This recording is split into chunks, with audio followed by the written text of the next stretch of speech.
आप इस बात को सुनकर पूरा दंग रह जाएंगे, क्योंकि राजा रघुवंशी का मौत उस 1000 फीट गहरी खाई में नहीं बल्कि टॉयलेट में उसका मौत हुआ था।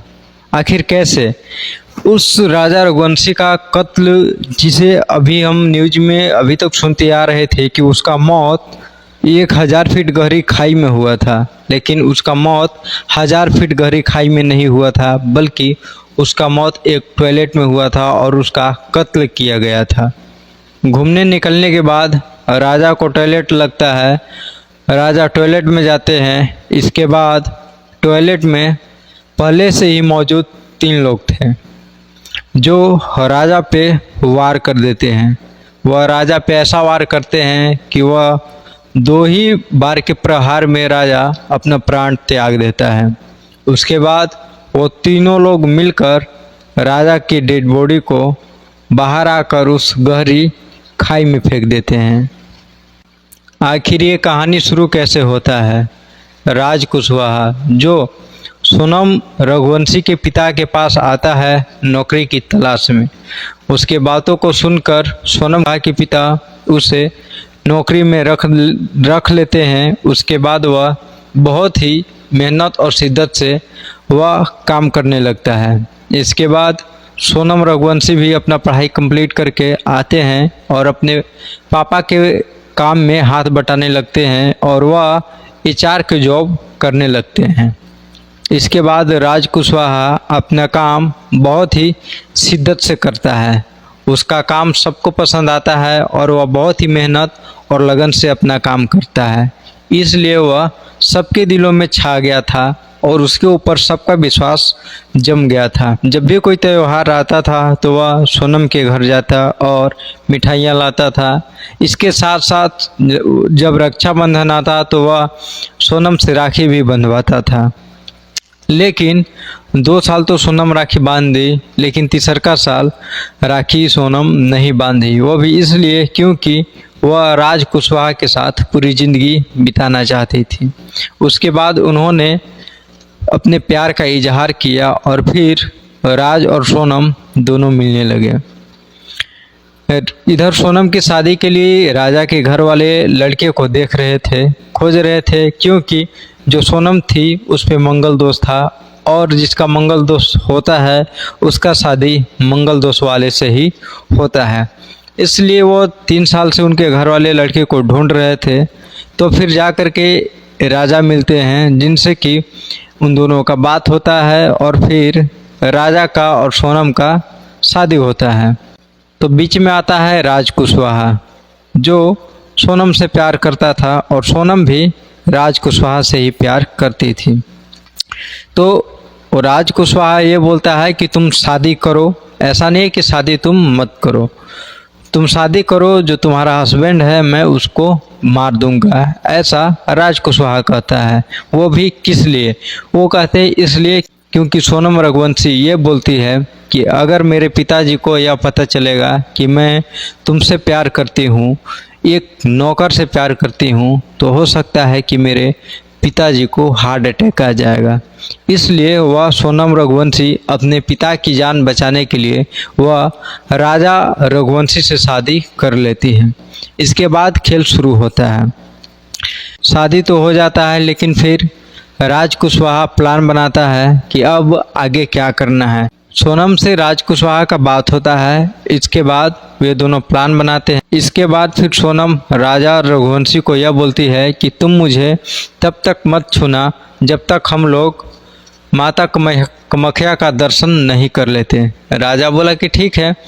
उसके बाद वो लोग जाते हैं दर्शन करने, कामाख्या देवी का दर्शन करते हैं। वहाँ पे राज कुशवाहा राजा रघुवंशी को मारने का प्लान बनाया होता है, लेकिन वहाँ पे टाइम नहीं मिलने पाता है, इसलिए वह वहाँ पे नहीं मारने पाता है। तो प्लान भी उन लोगों का रेडी हो जाता है।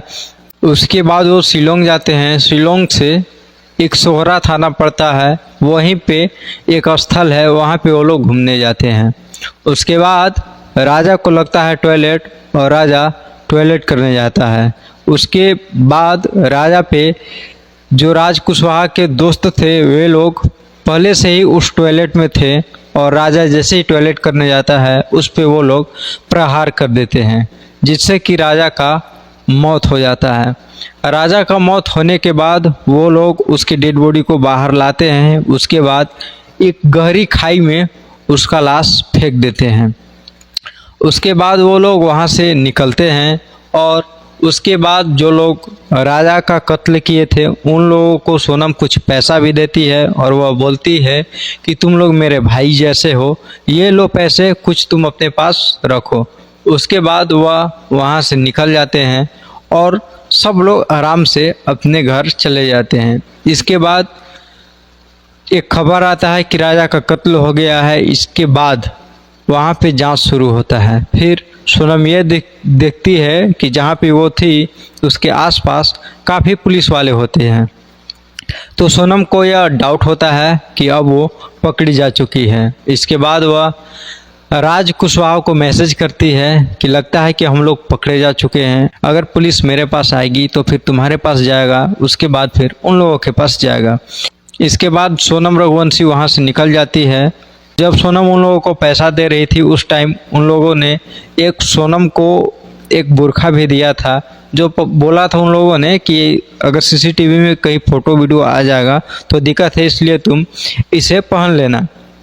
उसके बाद वहाँ से सोनम निकल जाती है। वहाँ से सोनम निकलने के बाद शिलोंग जाती है। शिलोंग से फिर गुवाहाटी जाती है। गुवाहाटी से सिलीगुड़ी जाती है। सिलीगुड़ी के बाद पटना जाती है। फिर पटना से आरा जाती है और उसके बाद वह इंदौर आ जाती है। इंदौर आने के बाद पुलिस को देखकर वह वहाँ से फिर बनारस जाती है। उसके बाद बनारस से वह गाजीपुर जाती है, जहाँ उस होटल में बैठती है और उसके बाद वो अपने भाई को फ़ोन करती है, गोविंद रघुवंशी को। फिर गोविंद रघुवंशी को ये सारे बात को बताती है तो गोविंद रघुवंशी को डाउट होता है कि लगता है कि इन लोगों ने मिलकर ही राजा रघुवंशी को मारा है। इधर अपनी बहन की तलाश कर रहा था। उसके बाद सोनम खुद फ़ोन की। यह देखकर वह शौक हो जाता है।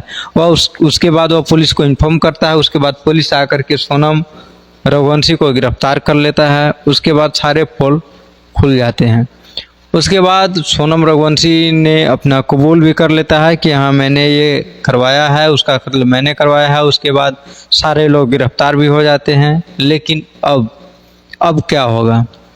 सोनम जो बेचारी ये सोच रही थी कि मैं शादी करने के बाद जो मेरा दोस्त है वो ख़त्म हो जाएगा और मैं अब अपने प्रेमी राज के साथ ज़िंदगी बिताऊंगी, राजा को मरवा कर। लेकिन ये तो कहानी ही पूरा उल्टा हो गया। अब जो सोनम सोची थी कि अपने प्रेमी राज के साथ अपना जीवन बिताएगी, लेकिन अब उन सारे लोगों का जीवन सलाखों के पीछे बीतेगा जिनका हाथ राजा के कत्ल में था।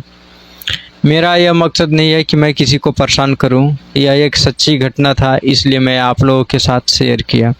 अगर आप भी ऐसे वीडियो में इंटरेस्ट रखते हैं तो हमारे इस वीडियो को लाइक कर दीजिए और चैनल को सब्सक्राइब कर दीजिए। फिर मिलते हैं किसी नए वीडियो में नए इन्फॉर्मेशन के साथ। तब तक के लिए बाय बाय।